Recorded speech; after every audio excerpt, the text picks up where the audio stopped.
What's up mga kayamado? Papakita ko sa inyo ngayon yung mga breeding natin. Yung mga nakaraan natin yung last month, 6 months ago. Yung nabanggit ko na sweaters na babae, konti lang yung napalabas natin kasi nasira yung incubator natin. So ang napalabas natin ng mga sweaters is around mga 4 lang, tapos may isang gray. So dinaan ko lang sa palimlim. Target ko sana yung makapagpalabas ako ng 60 na itlog, so kaso nasira yung itlog dahil sa yung na-acquire natin na incubator sira. So ngayon idol, papakita ko sa inyo yung mga breeding natin, palimlim, yung hen hats natin. Ito mga lodi, ito yung ano natin, product ng Possum White at saka yung mama niya is a yellow-legged hatch over sweater 5K. Yan po. Ako ito kung 3-way idol. 7 months old to idol. Iba talaga idol pag lumaki sa range. Tsaka unlimited water, malinis yung tubig, vitamins, ayan. Ito yung resulta idol. Possum White over sweater yellow-legged hatch. Ito idol. Pogi ito idol. Ito yung paborito ko sa mga magkakapatid. Balansyado siya. Yun idol. Yung balahibo niya sa nanay niya nakuha, yung paa niya sa tatay niya na puti ang tiil, puti yung paa. 7 months old, Possum White over yellow-legged hatch. Walang puti lumabas idol. Yung sa breeding natin, ito yung product ng ano natin, hen hats lang to idol kasi nasira yung incubator natin. Nakompromiso tayo idol na magpalimlim. So ito yung result idol, ang ganda pala.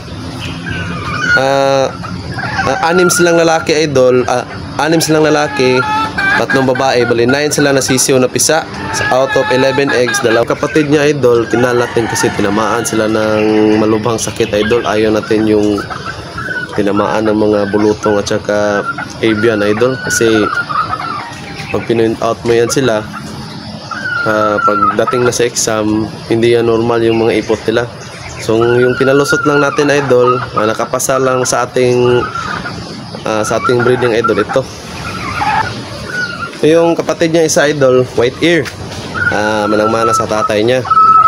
White ears yung tatay niya, so hindi natin kinuha yung sa tenga. Gustuhan ko kasi yung pagka-white ear niya. So ito lang idol, mas maganda talaga idol, naka-range para makintab yung balahibo, tsaka malinis yung tubig, tsaka bigay lang ng vitamins. Ayan.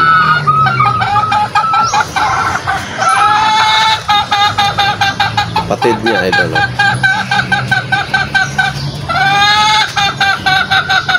Possum White over yellow-legged hatch. Ito. 3/4 sweater, 1/4 yellow-legged hatch. Pero 5 lang yung na-produce natin na stag idol. Sayang yung 56 eggs natin sa incubator. Sira lahat kasi nagkamali tayo ng bili ng incubator sa online, walang fan. Saka ganun talaga idol. Nadaan talaga tayo sa mga pagsubok. Yung incubator natin nasira idol, so na-compromise tayo idol, gumamit na lang tayo ng hen hats. Ito yung na-produce natin sa hen hats idol. Yung palimlim lang natin, basta inahin. Yan, kapatid yun sila idol. Ito yung unang tumapang sa kilang range idol. Siya yung napaka-dominante. Maaga natin to na-harvest kasi nang bubulabog na. Yan. Possum White over sweater yellow-legged hatch. Yan idol. Papakitol, may gray din tayo. Ito yung resulta ng Possum White natin over Harold Brown Gray. So isa lang yung na-produce din natin mga idol. Kasi nasira kasi yung incubator natin. Kapag palimlim pa tayo ng isang itlog, tsamba mga idol, lalaki yung lumabas. Ito, mababa yung paa niya idol. Siguro sa bloodline ito ng gray. Medium station kasi yung gray natin. Pero yung broodcock natin, matangkad. Ito na ito, yellow-legged hats. Yung ginbati natin na babae, ito yung anak niya. Isa lang yung na-produce ko na ginbati kasi yung mga kapatid nito, in-out ko kasi may diferensya eh. So isa lang yung tinira natin. So matik, in-out natin yun kasi gusto natin ma-perfect yung breed natin na walang sakit. Pag tinamaan kasi ng sakit, magkakaproblema tayo paglaki kasi yung pag pinagpatuloy natin yung sisyo na tinamaan, pag ipo-point out natin sila pagdating na sa exam, masyadong mabasa yung mga ipot nila.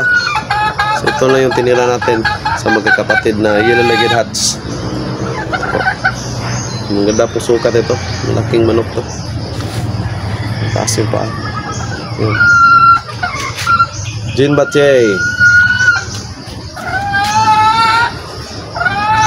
yellow-legged hats.